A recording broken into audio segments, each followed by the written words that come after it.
In this part of our app project, we will learn about naming our app file in two places, adding comments and why that's important in your code, adding VStacks and HStacks to vertically and horizontally organize your information on your screen, and we'll also look at how to add your photo or your image onto your screen and how to modify it. So let's go ahead and get started with renaming our app here in the gallery view. We already renamed our app in the last section of our project inside of the app. But there's two places in Swift Playgrounds where you need to rename your app. So tap and hold on the app icon here in the gallery. So I'll tap and hold right here on my screen on my app that's still called My App here in the gallery. As I tap and hold, that's going to bring up this menu, and I want to tap on Rename to change the name of my app. Once you do that, you can type over the name of your app. So again, let's call it Name Card. If you called yours Name Card App inside, you can do that. I'm just going to leave mine as Name Card. And then tap Return to save that. All right, now you'll see that the name has changed from My App to Name Card. All right, let's keep going. Go ahead and tap on that app icon to open it back up in the code editor inside of Swift Playgrounds.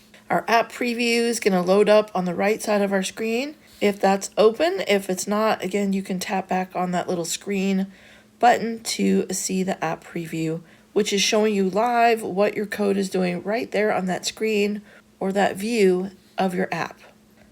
Let's add some comments into our code. Comments can be really helpful for 4 reasons. 1, they help explain the code to the programmer, especially if you're learning some new code, or maybe even in the future. If you came back to this app 2 or 3 months from now, seeing that comment would remind you what that code does. The second reason to use comments is that it really helps to explain the code to anyone else that you might share it with.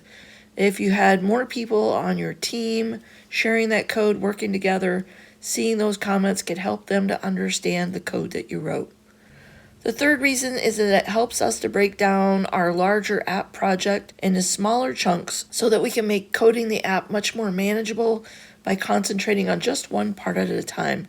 And fourth, using comments really helps if you need to do any debugging so that you can focus in on the specific parts of the code that might be causing the problem.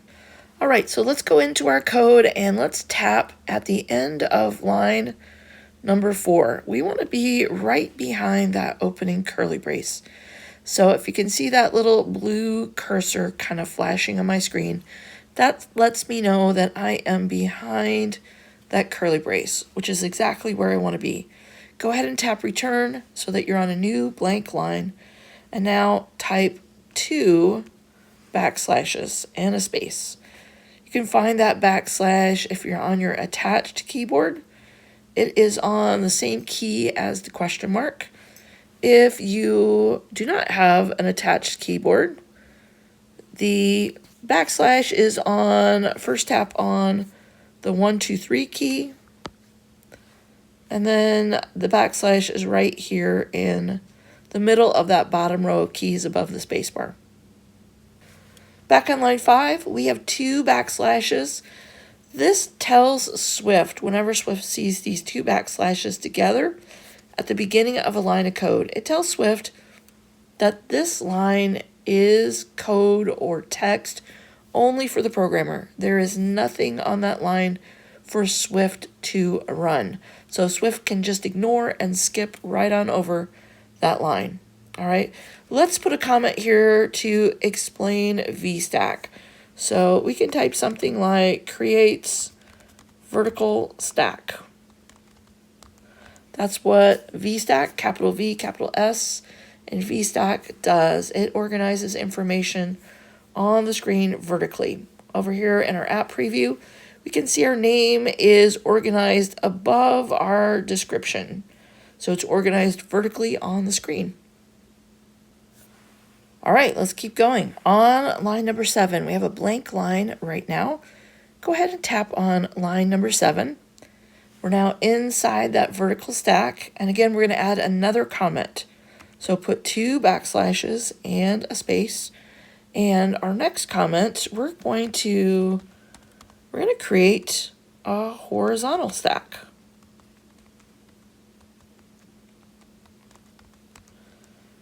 I'm going to close up my app preview there to again let you see that my code is all on the same line. When I've got my text extra large, sometimes the spacing can look a little funny when the app preview is open, but that is all on one line. Let's go ahead and tap return. And now we're going to type HStack with a capital H and a capital S. And as you're typing that, you might notice again, those code snippets are going to pop open on the screen. Swift is telling me that it thinks I want to type HStack, and I do. So as soon as I see that and it's highlighted blue, I can just go ahead and tap return, and it will add that code for me. Now I'm going to start to see some error messages on the screen because Swift wants a little bit more information from me. So I'm going to tap a space and then an opening curly brace. The curly brace is on the bracket key next to the P key on your keyboard if you're on an attached keyboard. If you're using the on-screen keyboard, let's take a quick look where that is. If you go back to the 1, 2, 3 key on the on-screen keyboard, and then this key with the symbols on it. Then you will see the opening curly brace over here toward the right side of that middle row of keys.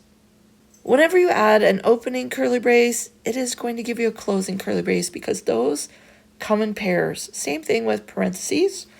If you type an opening parenthesis, Swift will give you a closing parenthesis.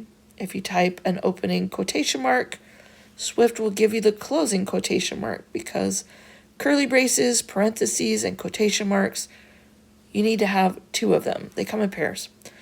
All right, so we've got our H stack to create a horizontal stack. We have an opening curly brace and a closing curly brace, and our cursor is right in the middle of those. So go ahead and tap return to move that closing curly brace down to the next line.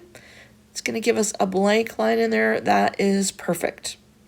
All right, we're going to tap on the screen in front of line 11. So tap to get the little pop-up.